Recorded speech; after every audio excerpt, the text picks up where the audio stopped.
Ever been treated like trash even when you paid for luxury? The man's voice boomed across the crowded terminal in Atlanta, eyes scanning the faces of those who do never know what it felt like to be judged before you spoke. Stick around, he said, voice low but steady, because what happened on this flight will make you rethink who really holds power at 30,000 feet. If you believe in justice, dignity, and not letting hate hide behind a fake smile, hit that subscribe button right now, because this story isn't just about revenge, it's about redemption. It began on a Monday morning that smelled like rain and jet fuel. Darius Cole, CEO of one of the fastest-growing tech startups in America, walked through the VIP security line with his passport in hand and a quiet confidence that only came from years of grinding and silence.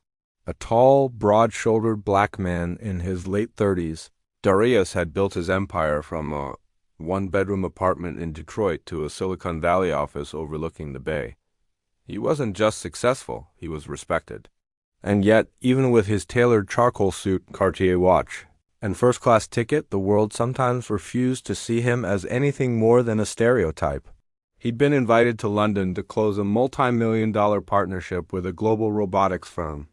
It was the kind of deal that could elevate his company to international status. His assistant had booked him a first-class seat on North Star Airlines, a brand known for its excellence in hospitality. But as Darius approached the gate, he noticed something, a familiar look from the flight attendant checking passports. A brief flicker of disdain disguised under professionalism. He'd seen that look before. "Good morning, sir," the woman said, forcing a smile. Her name tag read Amber M. Her blonde hair was pulled tightly back, lips painted the kind of red that looked rehearsed. "Final destination?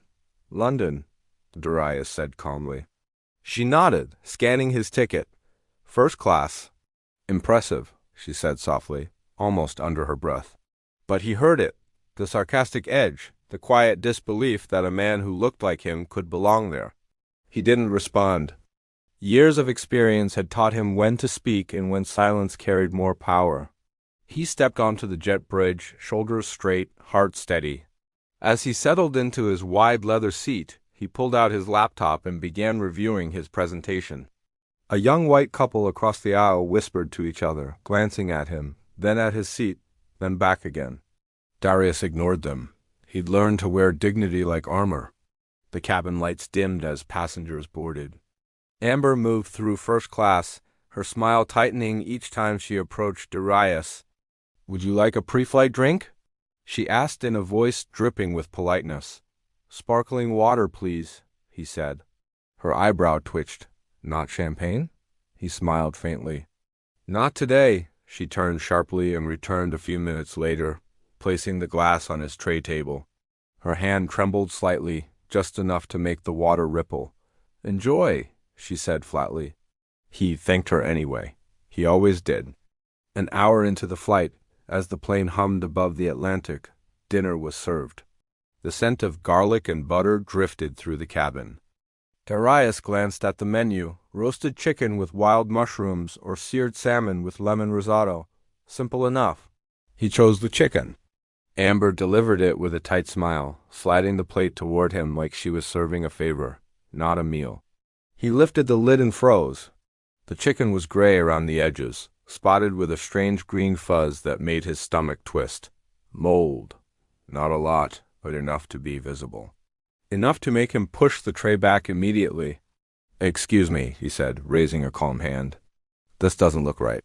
Amber's smile vanished. "Sir, that's our premium meal." "There's nothing wrong with it." He tilted the plate toward her. "There's mold on the food." She leaned in, glanced quickly, then shrugged. "That's just seasoning. Some herbs oxidize at altitude." He blinked. "Seasoning? That's mold." Her voice lowered. "Look, if you don't like it, you can skip the meal. I don't have time to argue about chicken." The man beside Darius, a gray-haired businessman with a golf magazine, peeked over and grimaced. "That's definitely mold," he muttered. Amber straightened up. "Sir," she snapped at Darius, "I'm not here to debate culinary science." "Please keep your voice down." He hadn't raised his voice at all. The calmness in his tone only seemed to irritate her more. "Can you please bring me a fresh plate?" he asked evenly. I said, "We're out." "If you wanted better service, maybe you should have flown private," she said before walking off. The nearby passengers exchanged awkward glances. Darius exhaled slowly. The humiliation wasn't new, but the disrespect, this open and unnecessary cruelty, stung differently at 30,000 feet. He didn't want a scene. He just wanted professionalism. He pressed the service button. A few minutes later, another attendant, a young man named Luis, appeared, concern written across his face. "Sir, is everything okay?" "Your colleague served me this," Darius said, motioning to the plate. Luis looked down, frowned, and immediately apologized. "I'm so sorry, sir. That's unacceptable." "I'll replace it right away." Amber appeared behind him suddenly, arms crossed. "Luis, you can go." "I've got this." Luis hesitated, then looked at Darius, then back at her. "I think I should handle it," he said quietly. Amber's tone dropped to ice. "Now." He left reluctantly. Amber leaned in close, her breath sharp with irritation. "You people always think you can complain your way into upgrades or freebies," she hissed, her words low but cutting. Darius froze, eyes locking on hers. There was no more mask, no polite tone, just venom. He didn't respond. He simply reached into his jacket, pulled out his phone, and took a clear photo of the plate, then another of her name tag. Her eyes widened slightly.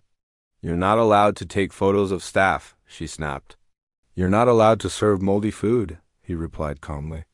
For the rest of the flight, Amber avoided him, but her glares were daggers. Darius stayed silent, scrolling through the photos. He wasn't sure what he'd do yet, but he knew one thing: silence had a limit. When the captain announced descent into Heathrow, the cabin buzzed with energy. Passengers stretched, smiled, and prepared for landing. Darius closed his laptop, tucking it away with slow, deliberate care. His mind wasn't on business anymore. It was on principle. As the wheels touched down and applause rippled through the cabin, Amber's fake smile returned. "Thank you for flying North Star," she said, moving row by row. When she reached Darius, her eyes narrowed. "Have a pleasant stay, sir." He stood, towering slightly over her. "You'll want to remember this conversation," he said quietly, his voice calm but filled with weight. Her smirk faltered. "Excuse me?" But he was already walking toward the door. At the gate, a North Star operations manager stood waiting with a clipboard, greeting first-class passengers. Darius stopped in front of her. "Could I speak to your supervisor, please?" The woman blinked. "Oh, of course, sir. Is there a problem?" He showed her the photo. The color drained from her face. Oh my God. I'm so sorry, sir." "This will be handled immediately." He nodded once. "It should be." She called over another manager, then another. Within minutes, the tone shifted. What started as a polite conversation became a serious internal incident. Amber appeared in the background, her face tightening as she realized what was happening. But Darius didn't raise his voice. He didn't need to. Power didn't always roar. It sometimes whispered in perfect composure. As the staff led him to a private lounge to document the complaint, Darius's phone buzzed. A text from his London partner flashed across the screen. "Can't he wait to finally meet you in person, Mr. Cole?" He smiled faintly. "Neither can I," he thought, "but first justice." He looked through the glass wall of the lounge. Amber stood in the distance, arms folded, arguing quietly with a supervisor. He couldn't hear the words, but he could see her expression, the sudden panic of someone realizing they'd gone too far. Darius didn't hate her. He didn't even want revenge. What he wanted was accountability. He opened his laptop, pulled up his business email, and began typing an official complaint. Not as a customer, but as the CEO of Aventus Systems, a tech firm with corporate partnerships that spanned the very airline industry she worked for. He copied the regional director, the international operations VP, and the airline's ethics committee. His tone was professional, detailed, and irrefutable. The photos attached told the story better than words ever could.